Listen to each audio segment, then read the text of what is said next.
Good morning class. पिछली class में हमने डिस्कस किया था ट्रांजिस्टर मॉडल। तो आज हम ट्रांजिस्टर मॉडल पे बेस्ड हम कुछ क्वेश्चंस करेंगे कि कैसे प्रॉब्लम को हम सॉल्व करते हैं। तो पिछली क्लास में हमने देखा था कि ये अगर आपको ट्रांजिस्टर दिया हुआ है तो इसका मॉडल मैंने आपको दो बताए थे, पाई मॉडल और टी मॉडल। पाई मॉडल कैसे ड्रॉ करते हैं,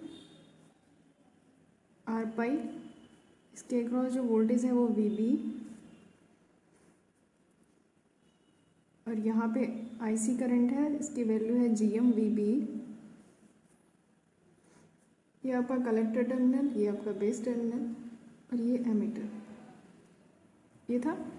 और आपको पता है कि आर पाई कैसे निकालते हैं, R pi is equal to beta upon G M. इसको हम लिख सकते हैं V T upon I P. ये पाई मॉडल है।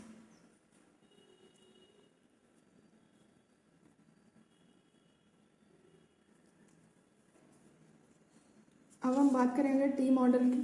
टी मॉडल कैसे ड्रॉ करते थे, ये आपका कलेक्टर है G M V B E, R E, ये आपका बेस टर्मिनल है, और ये कलेक्टर टर्मिनल। इसके अक्रॉस यहाँ पे वोल्टेज होगा वी बी ई। ये टी मॉडल है। इसमें आर ई की वैल्यू कैसे फाइंड आउट करते थे, R E is equal to R pi upon one plus beta, या फिर हम डायरेक्ट भी निकाल सकते हैं V T upon I E. Okay, तो ये चीज़ें हमने डिस्कस की थी। इसमें एक चीज़ और मैं ऐड ऑन करती हूँ। आप लोगों ने पढ़ रखा होगा अर्ली वोल्टेज। तो अगर आपको किसी भी क्वेश्चन में अर्ली वोल्टेज अगर गिवन है तो उसके लिए उसकी वजह से आपका आउटपुट रेजिस्टेंस भी होगा। मतलब अगर आपको अर्ली वोल्टेज कुछ वी गिवन है तो उसकी वजह से आपको आउटपुट, इस ट्रांजिस्टर का आउटपुट रेजिस्टेंस भी आएगा जिसकी वैल्यू होगी वी ए अपॉन आई सी। और ये रेजिस्टेंस कनेक्ट होता है कलेक्टर और इमीटर के बीच। ये आपका मॉडल है अगर आपका अर्ली वोल्टेज नहीं गिवन है तो। अगर अर्ली वोल्टेज गिवन है आपको क्वेश्चन में तो यहाँ पे आर नॉट भी लग जाएगा। ये आपका पूरा मॉडल होगा, और ये कलेक्टर और इमीटर के बीच लगा होता है। या फिर आप चाहो तो यहाँ से भी कनेक्ट कर सकते थे आर नॉट, क्योंकि ये एमीटर टर्मिनल ही है। सेम इस केस में भी अगर आपको अर्ली वोल्टेज दे रखा है तो कलेक्टर और इमीटर के बीच में एक रेजिस्टेंस होगा जिसकी वैल्यू होगी आर नॉट। ये तो आर ही है, और R nought is equal to क्या होता है वी ए अपॉन आई सी। ठीक है, तो आपको क्वेश्चन में ध्यान देना होगा। जनरली क्वेश्चन में आपको अर्ली वोल्टेज को मतलब इफेक्ट में नहीं होता है, उसको नेगलेक्ट करना होता है। तो उस केस में आपका मॉडल सिर्फ इतना था। अगर अर्ली वोल्टेज है तो फिर यहाँ पे आप आर नॉट कनेक्ट कर सकते हैं इसके बीच। मैंने यहाँ से कनेक्ट कर दिया, आप यहाँ से कर दो। ठीक है, तो इस चीज़ का ध्यान रखेंगे। और एक चीज़ कि वी बी की वैल्यू जो है ये स्मॉल होनी चाहिए, ये आप लोग को पता है। ये कितनी वैल्यू तक हो सकती है, इसकी वैल्यू हम 10 मिली वोल्ट तक लिख सकते हैं।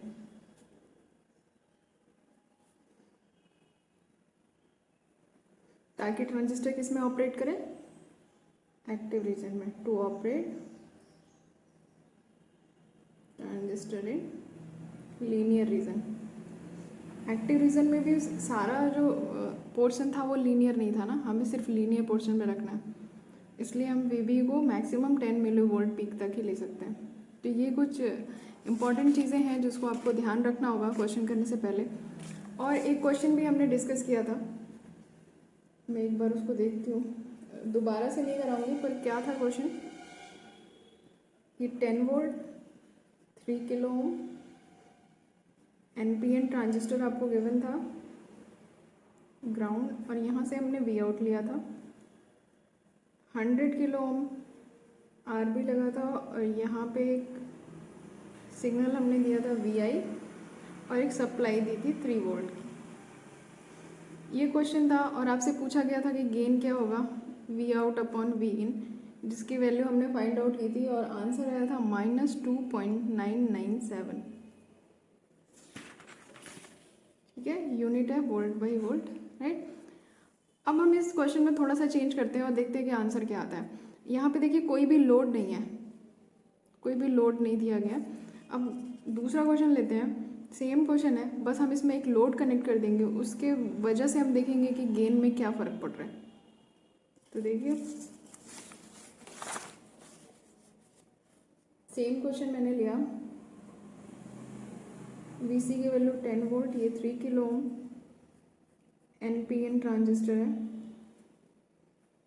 एमीटर को ग्राउंड कर रखा है, रेजिस्टेंस RB 100 किलो ओम, यहाँ पे हमने एक सिग्नल दे रखा है VI और एक सप्लाई दे रखी है बाइसिंग के लिए 3 वोल्ट।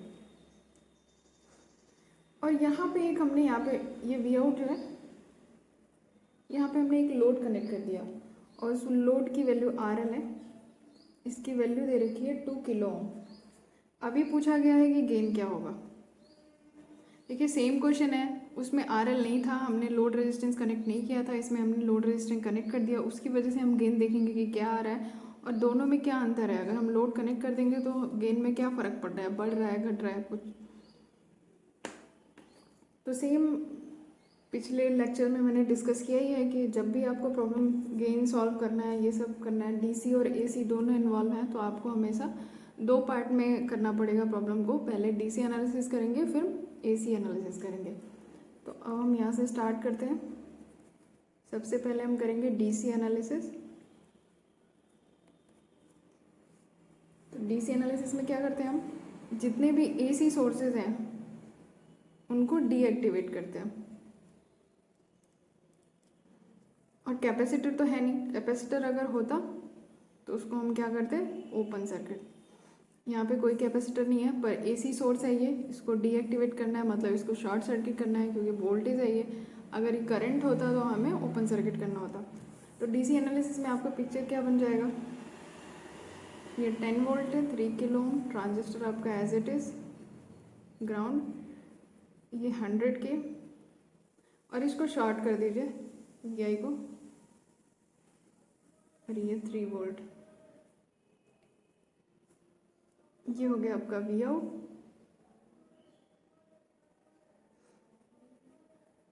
ये आपका टोटल वी आउट है, राइट। यहाँ पे जो गेन निकालना है आपको, क्योंकि आप AC सिग्नल के रिस्पेक्ट में देख रहे हो, AC सिग्नल अप्लाई किया, इसको कितना मतलब क्या गेन आ रहा है, कितना एम्पलीफाई हो रहा है। तो यहाँ पे आपको वी आउट अपॉन वी इन निकालना है, मतलब स्मॉल वी आउट मतलब AC जो आउटपुट आ रहा है। यहाँ जो आपका आउटपुट, अब क्योंकि हम DC एनालिसिस कर रहे हैं, तो यहाँ जो आउटपुट आएगा, इस केस में जो आउटपुट आएगा वो सिर्फ DC आएगा, उसका गेन से कोई मतलब नहीं है यहाँ पे, क्योंकि ये जो गेन आपको फाइंड आउट करना है वो AC अपॉन AC है, AC आउटपुट अपॉन AC। यहाँ पे DC एनालिसिस में इस वी आउट अगर हम निकालते हैं तो वो DC वोल्टेज है,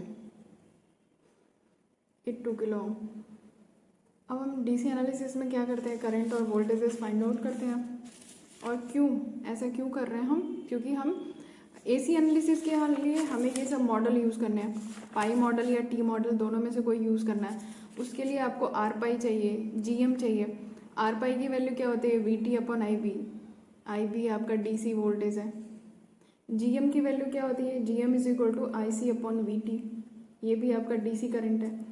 इस वजह से VT अगर आपको गिवन नहीं है क्वेश्चन में, तो आप 25 मिली वोल्ट लेके चलेंगे। तो अब हम कर लेते हैं, इसमें करंट निकालते हैं। यहाँ से अगर आप देखो, ये ड्रॉप कितना है, 0.7। यहाँ पे वोल्टेज है 0 क्योंकि डायरेक्ट ग्राउंड है, तो ये वोल्टेज आपकी क्या है, 0। ये आपकी 0 वोल्ट है, तो यहाँ का वोल्टेज क्या हो जाएगा, 0.7। दोनों में डिफरेंस 0.7 का है, ये 0 है तो ये क्या होगा, 0.7 होगा। तो यहाँ से आपकी IB की वैल्यू क्या आएगी, IB equal to 3 minus 0.7 upon 100 K, that means 2.3 upon 100 के। इसको हम लिख सकते हैं 23 माइक्रो एम्पियर। ये IB होगी आपकी। IC की अगर हम बात करें,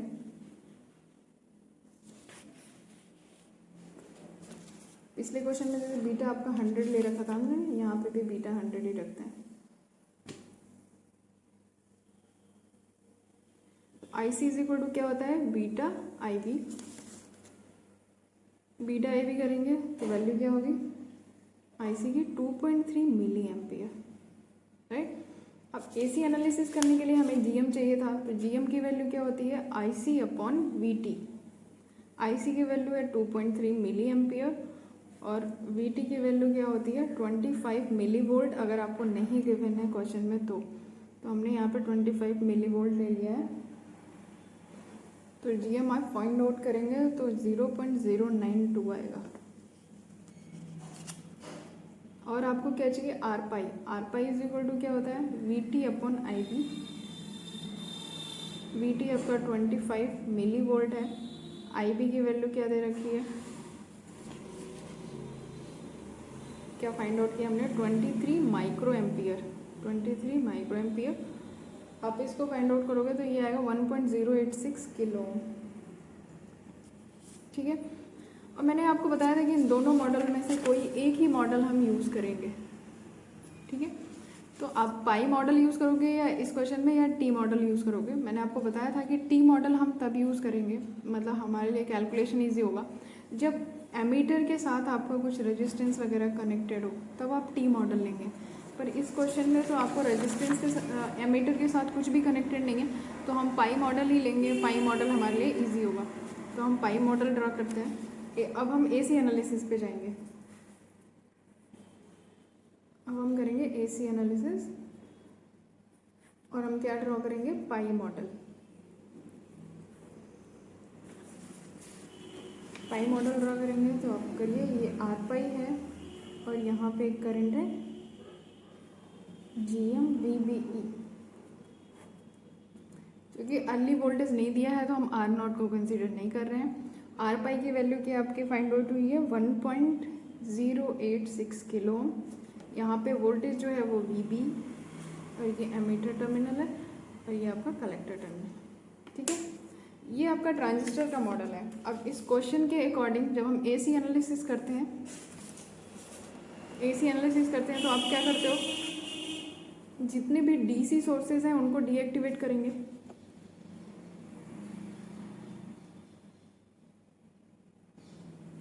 और कैपेसिटर अगर होगा तो उसको क्या करेंगे शॉर्ट सर्किट। कैपेसिटर यहाँ है नहीं तो सिर्फ DC सोर्सेज को हमको डीएक्टिवेट करना है। तो इस क्वेश्चन में आप देखो, इस प्रॉब्लम में अगर हम DC सोर्स ये है, ये भी है, दो DC सोर्स हैं, इनको डीएक्टिवेट करना है। तो आपका मॉडल क्या बन जाएगा, यहाँ पे मैं एक बार ड्रॉ कर दे रही हूँ।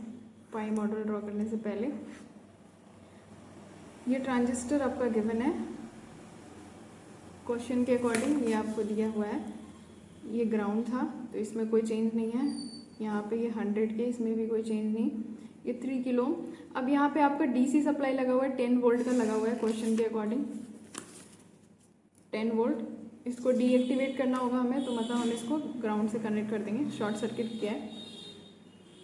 ये तो आपका वी आउट फाइंड आउट होगा। यहाँ पे RL, ये 2 किलो ओम गिवन है। यहाँ पे AC तो ठीक है, VI, पर ये जो DC सप्लाई है ये आपका शॉर्ट सर्किट हो जाएगा। ठीक है, तो ये है आपका AC मॉडल, है ना। AC एनालिसिस में ये ट्रांजिस्टर जो आपको क्वेश्चन दिया है उसका AC एनालिसिस हम करेंगे, तो ये आपका डायग्राम कन्वर्ट हो गया। अब इसको हम इस ट्रांजिस्टर, इस पूरे डायग्राम में इस ट्रांजिस्टर को हम पाई मॉडल से रिप्लेस करेंगे, मतलब इसके बाद हम ये स्टेप आएंगे। तो इस ट्रांजिस्टर को हमने पाई मॉडल से रिप्लेस किया।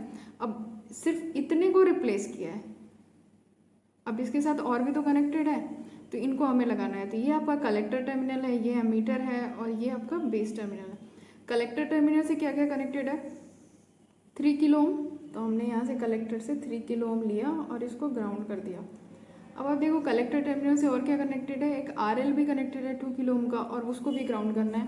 तो ये हमने एक RL कनेक्ट कर दिया 2 किलो ओम। और वी आउट, यहीं से हम वी आउट भी ले रहे हैं। ये आपका जो वी आउट यहाँ से निकाल रहे हो AC वाला है, ये वी आउट हमने लिया। तो कलेक्टर का काम हो गया। एमीटर में देखो आप बस ग्राउंड किया है, कुछ भी नहीं है, तो एमीटर को हमने ग्राउंड कर दिया। बेस टर्मिनल पे आप देखो ये 100 किलो ओम का रेजिस्टेंस लगा हुआ है, तो हमने यहाँ पे एक 100 किलो ओम का रेजिस्टेंस लगा दिया।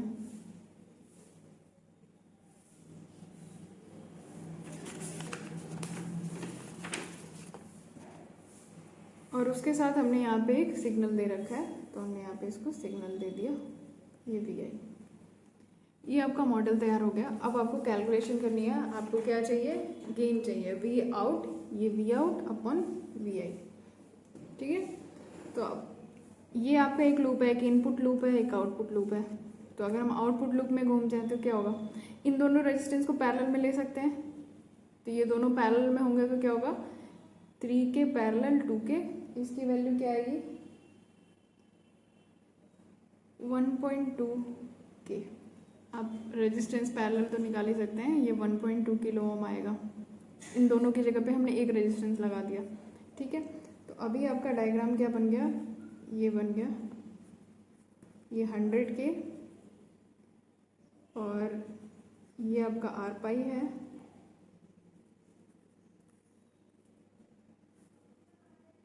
(1.086 किलो ओम, ये यहाँ से ग्राउंड है, ये हो गया GM-VBE। और यहाँ पे हमने इसको रिप्लेस किया एक रेजिस्टेंस से। इसको आप ऐसे भी कनेक्ट कर सकते हो, चाहो तो यहाँ ग्राउंड भी कर सकते हो, क्योंकि ये दोनों कनेक्ट हो गए ग्राउंड ही हो रहा है। ये आपका वी आउट और ये वाला रेजिस्टेंस अब क्या हो गया 1.2 किलो ओम। अब आपको ये वी आउट चाहिए, मतलब इसके अक्रॉस जो वोल्टेज है इस रेजिस्टेंस के अक्रॉस। तो मैंने कहा कि आप ये आपका एक अलग लूप है, इनपुट लूप है, क्योंकि ग्राउंड है ये भी ग्राउंड है, ये आपका एक अलग लूप है। तो इसमें करंट किस डायरेक्शन में फ्लो हो रही है, ऐसे, ठीक है। तो आपका वी आउट क्या हो जाएगा, V out is equal to ये current into this GM-VBE into 1.2K, ये हुआ। पर वी आउट में ये जो आपको वी आउट चाहिए उसका प्लस ऊपर है और ये माइनस नीचे है, पर जो करंट फ्लो हो रही है उसके अकॉर्डिंग यहाँ पे प्लस आएगा और यहाँ पे माइनस, क्योंकि करंट आपका ऐसे फ्लो करेगा रेजिस्टेंस में तो वोल्टेज ड्रॉप होता है, पहले प्लस फिर माइनस। तो मतलब आपको चाहिए लेकिन यहाँ पे प्लस, मतलब ये साइन क्या होगा नेगेटिव। तो ये हो गया आपका V out minus GM-VBE into 1.2 kilo ohm. अब हमें तो क्या चाहिए, वी आउट अपॉन VI, हमें गेन चाहिए, that is small V out, मतलब AC आउटपुट अपॉन में AC इनपुट। AC आउटपुट तो निकल गया, अब हमें यहाँ ये VB को हटा के हमें VI ले आना है ताकि हम वी आउट अपॉन VI निकाल सकें। तो अगर इस लूप में आप देखो दो रेजिस्टेंस लगे हुए हैं, ये आपका वोल्टेज है, तो यहाँ पे हम वोल्टेज डिवाइडर लगा दें, तो यहाँ से इसके अक्रॉस जो वोल्टेज है वो हमें पता चल जाएगा। तो क्या करेंगे, VBE इज इक्वल टू क्या होगा, इसके अक्रॉस वोल्टेज कैसे पता चलेगा, VI जो टोटल वोल्टेज है इनटू जिसके अक्रॉस हमें निकालना है, ये वोल्टेज डिवीज़न रूल है, आपने पढ़ रखा होगा नेटवर्क्स में। VI इंटू 1.086K अपॉन में total resistance 100K plus 1.086K, right. तो अब इस VBE की वैल्यू को हम यहाँ रख दें तो क्या होगा, V out is equal to minus GM की वैल्यू हमने फाइंड आउट कर रखी है, GM हमने निकाल रखा था 0.092, तो उसको हम यहाँ रख देते हैं, दैट इज 0.092 इंटू VBE की वैल्यू हम ये रख देते हैं VI into 1.086K upon 100K plus 1.086K, right, into ये वाला पोर्शन तो रहेगा 1.2K। अब हम करेंगे तो वी आउट अपॉन इस VI को हम इस साइड ले आते हैं, यही गेन हमें फाइंड आउट करना है। तो वी आउट अपॉन VI क्या होगा फिर, माइनस 0.092 इंटू 1.086 किलो में है और नीचे भी किलो हम आएगा, ये आएगा 101.086 इंटू 1.2 किलो, हमको यहाँ पे 10⁻³ लिख देंगे। इसको आप कैलकुलेट करोगे तो वैल्यू आएगी -1.186 वोल्ट अपॉन वोल्ट। ये आपका गेन आया। सिर्फ हमने पिछले क्वेश्चन में जैसा कि हमने डिस्कस किया था, जब आप पिछले लेक्चर्स में जाके देखोगे तो उस टाइम पे ये सेम क्वेश्चन था, यहाँ पे भी बीटा 100 है, और अभी भी जो हमने डिस्कस किया वो सेम क्वेश्चन है। डिफरेंस सिर्फ क्या है, यहाँ पे कोई भी RL लोड आपका कनेक्टेड नहीं था, यहाँ पे हमने एक लोड कनेक्ट कर दिया, उसकी वजह से क्या चेंज हुआ, जब लोड कनेक्टेड नहीं था उस टाइम पे आपका गेन क्या है -2.997 अप्रॉक्स 3, और यहाँ पे जब आपने लोड कनेक्ट कर दिया तो ये -1.186 वोल्ट है। तो अगर हम लोड कनेक्ट करेंगे तो गेन क्या हो जाएगा, वोल्टेज गेन रिड्यूस हो जाएगा, ठीक है।